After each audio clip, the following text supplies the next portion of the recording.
कमाल लोग, लाजवाब सर्विस।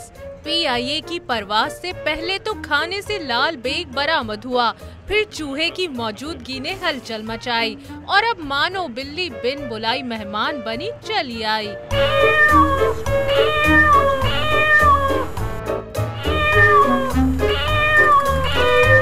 पीआईए की परवाज PK 682 में बिल्ली की मौजूदगी की इत्तला उस वक्त मिली जब तैयारा मुल्तान एयरपोर्ट पर इस्लामाबाद के लिए उड़ान भरने को तैयार था। बिल्ली की म्याऊं म्याऊं से मुसाफिर परेशान हुए तो अमले की दौड़ें लग गईं।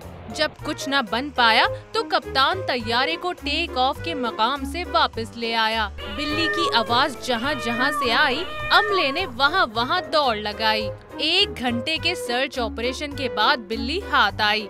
बेचारी बिल्ली पर तो पता नहीं क्या बीती, लेकिन तैयारे ने 1.5 घंटे की ताखीर से मंजिल की जानिब उड़ान भरी तो मुसाफिरों ने सुख का सांस लिया।